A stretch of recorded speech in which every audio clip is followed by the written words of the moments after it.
When she is asked what the word racism means to her, the American intellectual Ruth Gilmore replies that racism is the exposure of certain population to a premature death.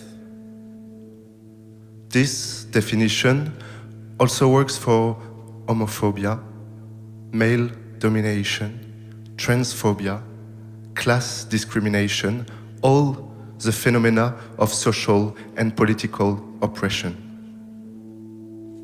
If we consider politics to be the government of human beings by other human beings, and the existence of individuals within a community that they did not choose, then politics is the distinction between population where life is supported, promoted, protected, and population that are exposed to persecution, murder, death.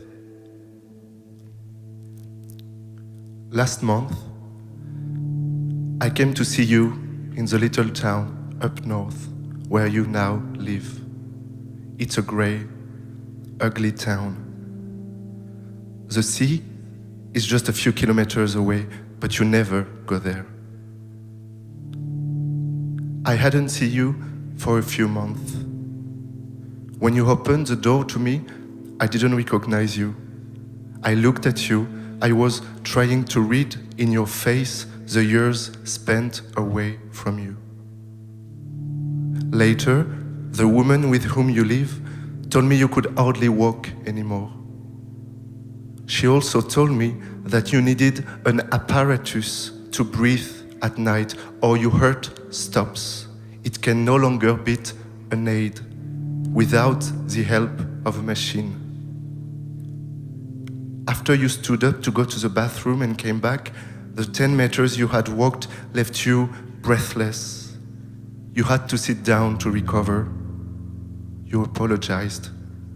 You explained to me that you were suffering from a serious form of diabetes, that you could have an heart attack at any time. You are no longer allowed to drive. You are no longer allowed to drink. You are no longer allowed to take a shower without taking tremendous risks. You are barely 50 years old. You belong to that category of human beings for whom politics has reserved a premature death. Throughout my childhood, I longed for your absence. I would return from school toward the end of the afternoon, around 5 o'clock.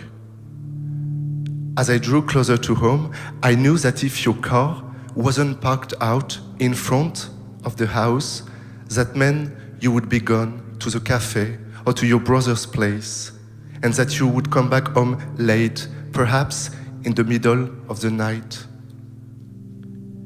If I didn't see your car up on the sidewalk, that meant that we would be eating without you, that we won't see you until the next day.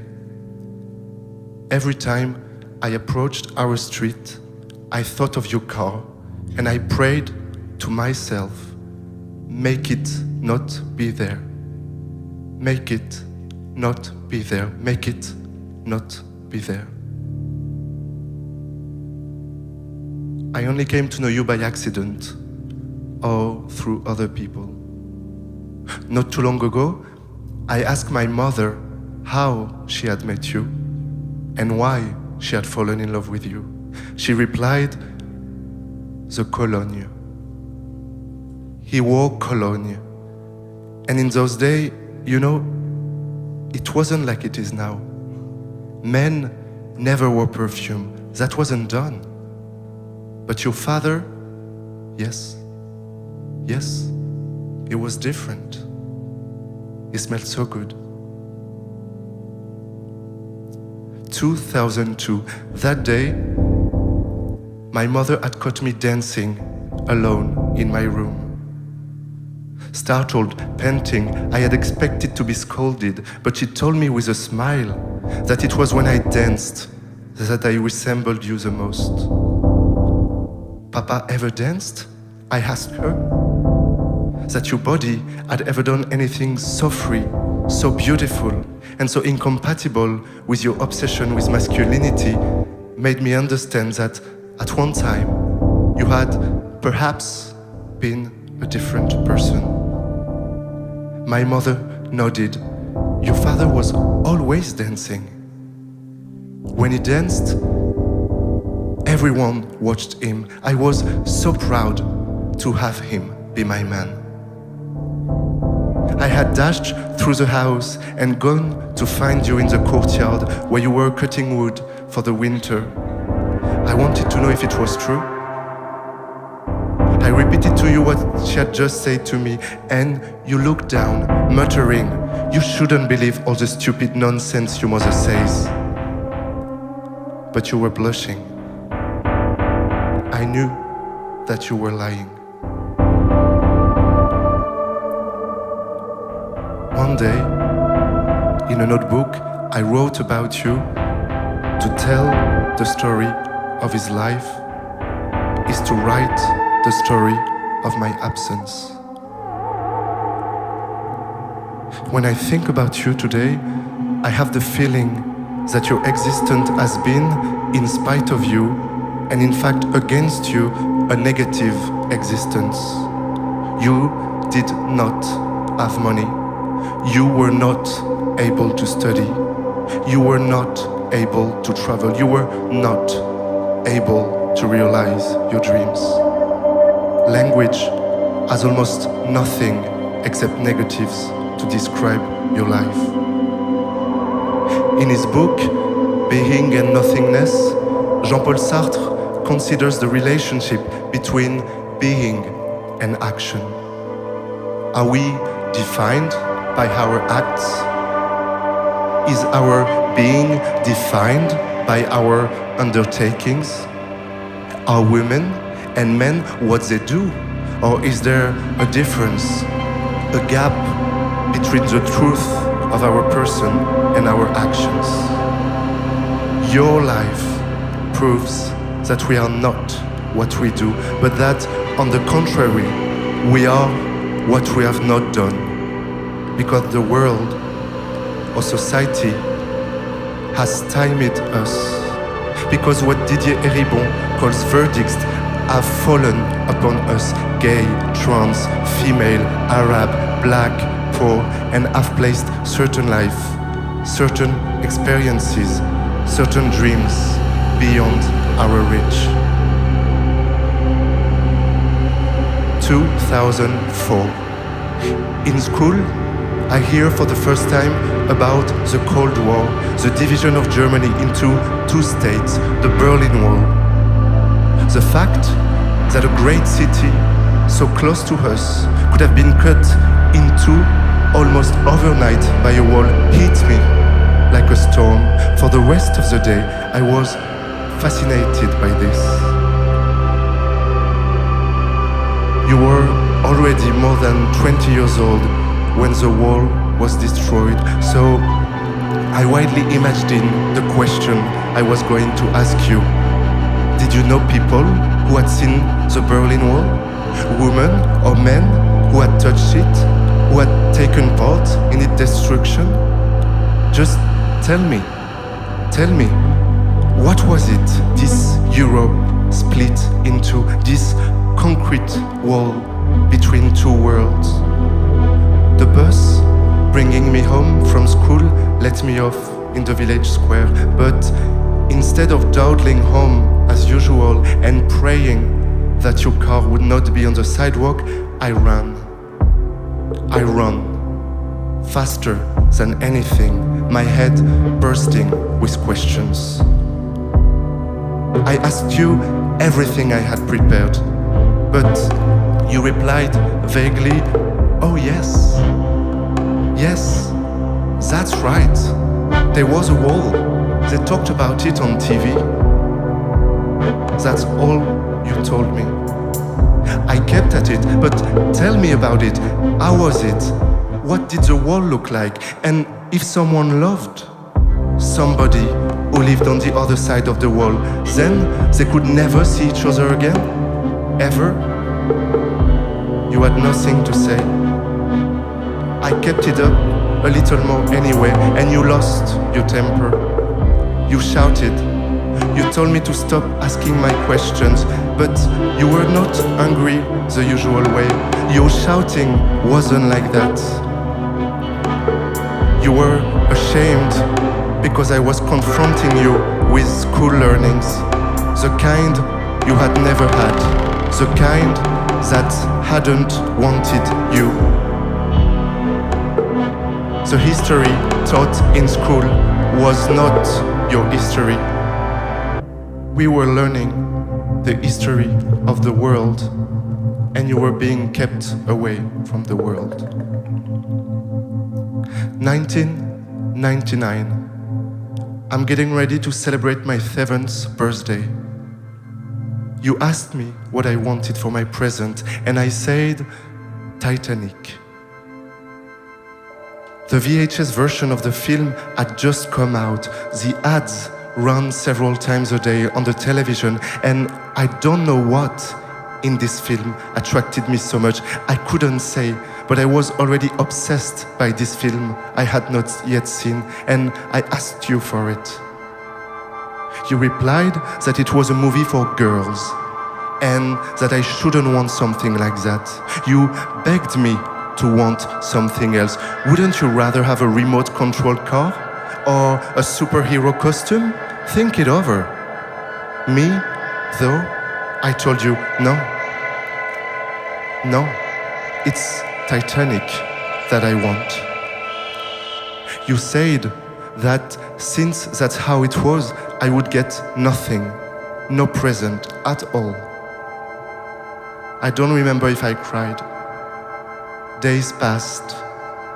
The morning of my birthday, I found at the foot of my bed a big white presentation box, and written on it with gold letters was Titanic. Inside was the cassette, but also a beautiful photo album of the film. I kissed you on the cheek, you said nothing, and you let me watch the film again and again, a dozen times a week for over a year. 2004, or maybe 2005, I am 12 or 13. I am walking through the village with my best friend Amélie, and suddenly we find a cell phone lying in the street. We pick it up and we decide to keep it. Within 2 days, the police called to inform you that I had stolen a cell phone. You came to me in my room, you slapped me, and you took me to the police station. You said nothing in the car, but when we sat down in front of the police, right away you began to defend me with an intensity I had never seen in either your eyes or your voice. You were telling the police that I would have never stolen a cell phone, that I was going to be a teacher, an important doctor, a minister. You didn't know yet, but that in any case, I was going to pursue academic studies, and that I had nothing to do with what you called the delinquents. You said that you were proud of me. I didn't know that you thought all about that. That you loved me? Why didn't you ever tell me so?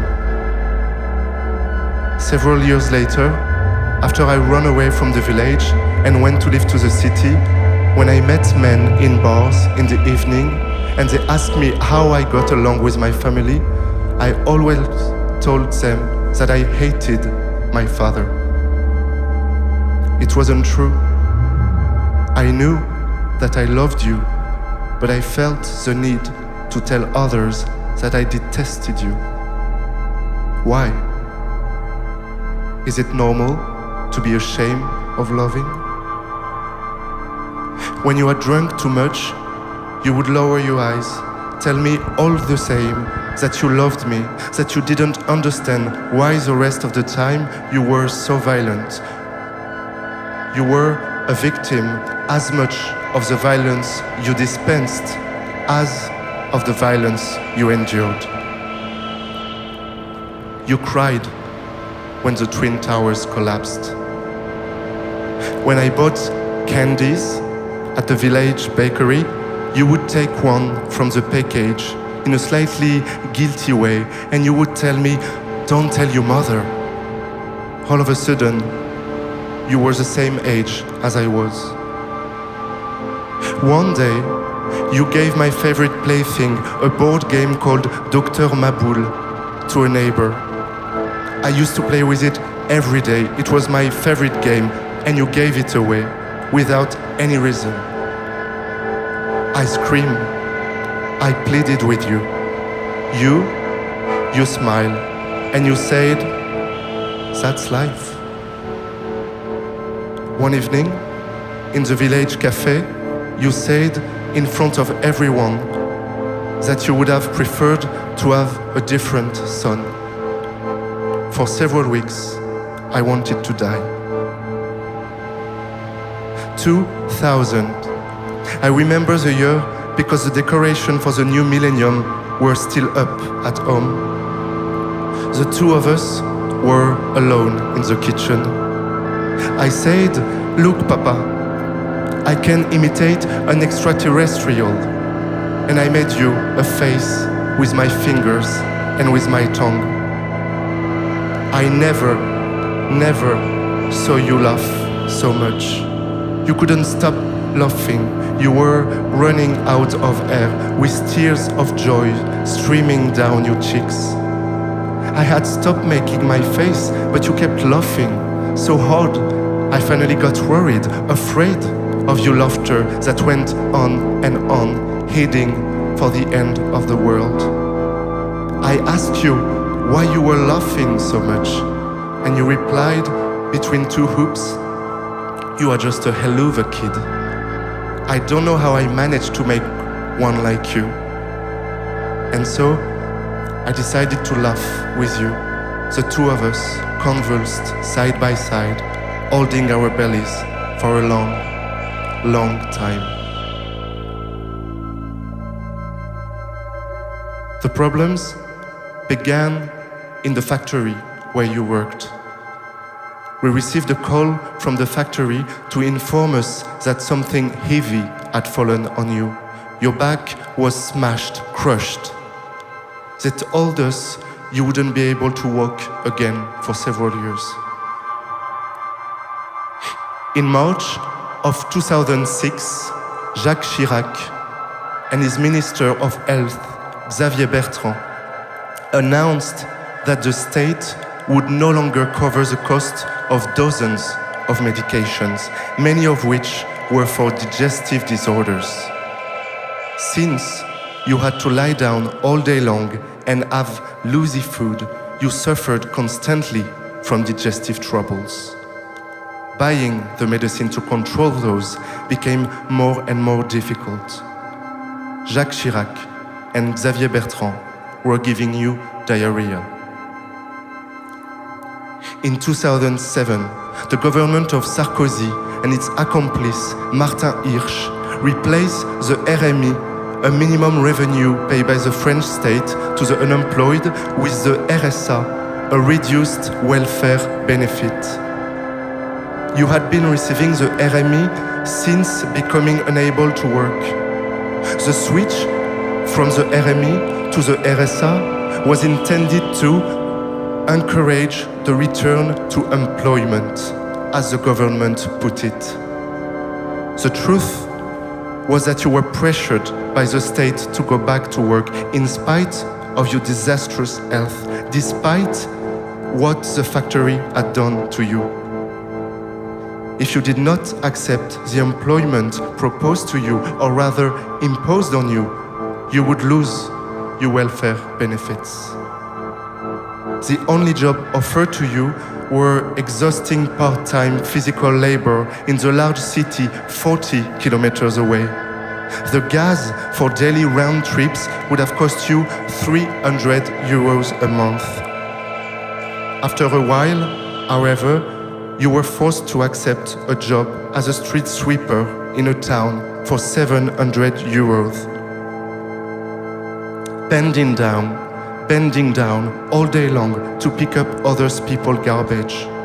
Bending over when your back was a wreck. Nicolas Sarkozy and Martin Hirsch were breaking your back. In August 2016, during the presidency of François Hollande, the Minister of Labour, Myriam El Khomri, saw to the passage of the Loi Travail work law legislation, which facilitates layoffs and allows business to add a few hours to the employee's work week. The company for which you sweep streets can ask you to sweep still more, to bend over still longer every day, every week. The state of your health today stems in large part from a life spent moving like an automaton in a factory, then bending over 8 hours straight every day to sweep streets. François Hollande and Myriam El Khomri have asphyxiated you. In September 2017, Emmanuel Macron blames the good-for-nothing, who, according to him, stand in the way of reforms in France. You have always known that this word, good for nothing, is reserved for people like you, those who cannot work because they live too far from cities, those who can no longer work because factory life has broken their backs. When I was little, you kept repeating obsessively, I am not a good for nothing. Because you knew that this insult hovered over you like a spectre you wanted to exorcise. There is no pride without shame.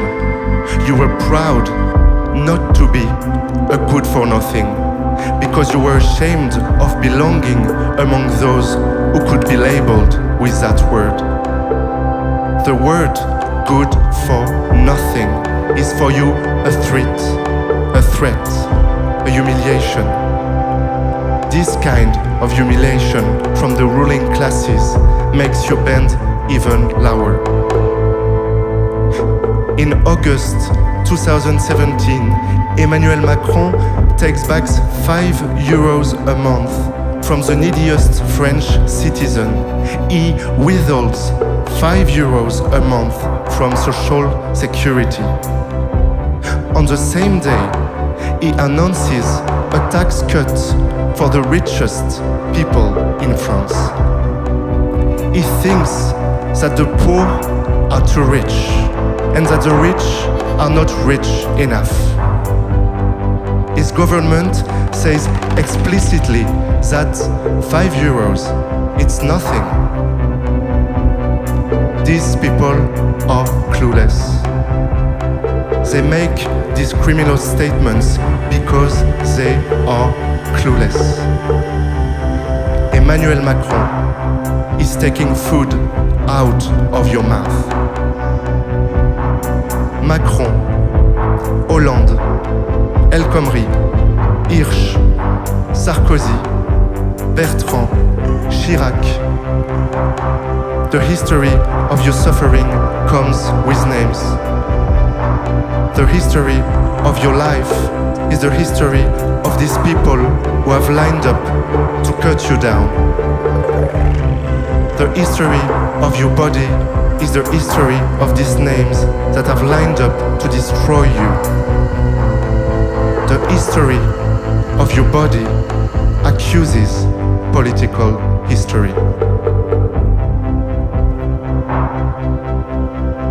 Last month, when I came to see you, before I left, you asked me, "Do you still do politics?" And I replied, "Yes, more and more, actually. You let 3 or 4 seconds go by. You looked at me, and finally, you whispered, "You are right. You are right. I think we need a good revolution."